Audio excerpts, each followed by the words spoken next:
Assalamualaikum warahmatullahi wabarakatuh. Jumpa lagi di channel PXD. Banyak ibu-ibu yang mengeluhkan dan bertanya tentang anaknya yang uh, gak rajin belajar atau malas belajar. Kenapa kok anaknya jadi malas belajar?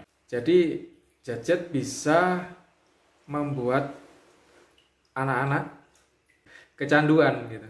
Karena seringnya pegang. Dan banyak sekali kayak game-game atau aplikasi dan video seperti TikTok atau YouTube yang membuat dia betah berlama-lama di gadget tersebut. Sehingga waktu untuk belajar jadi berkurang atau jadi nggak fokus ke distract. Banyak sekali anak-anak itu yang mudah lelah ketika belajar, kemudian gampang bosen, bahkan kurang motivasi belajar, hingga sebenarnya anak-anak tersebut nggak tahu kenapa dia harus belajar gitu. Itu yang paling parah ya. Dan sampai akhirnya mereka berpikir bahwa waduh, belajar itu susah. Nah, kalau udah berpikir belajar itu susah, akhirnya dia nggak suka terhadap pelajaran tersebut. Jadi malas akhirnya. Habis malas, dapat nilainya jelek, kemudian ketinggalan. Nah, lingkarannya seperti itu. Sebenarnya ada cara yang cukup membantu, cara mudah untuk mengatasi masalah tersebut dengan cara kita mengetahui lapisan otak yang paling dominan. Dengan kita mengetahui lapisan otak yang paling dominan, kita bisa mengetahui informasi. Salah satunya adalah cara belajar dari masing-masing tipe mesin kecerdasan. Nah, di dalam konsep Stephen, setiap mesin kecerdasan memiliki perilaku ketika dia merasa bosan. Jadi kita bisa mengetahui, oh anak ini lagi bosan.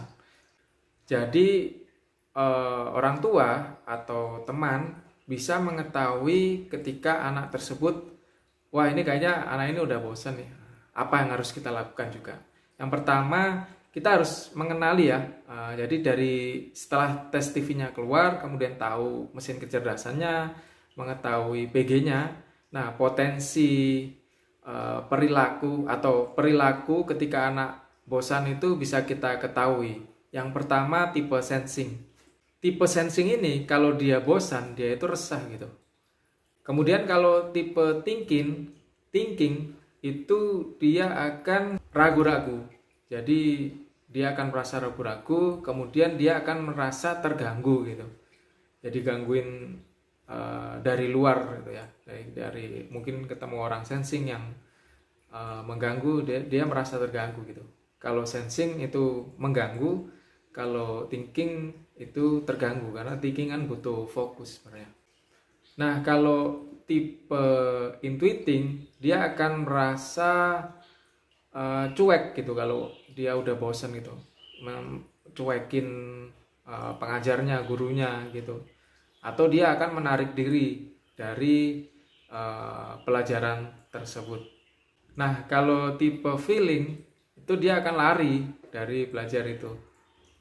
Kemudian kalau tipe insting itu dia akan kayak stres ya. Jadi kalau tipe insting itu kan nggak suka dengan tekanan gitu. Jadi akan merasa tertekan kalau udah bosen itu.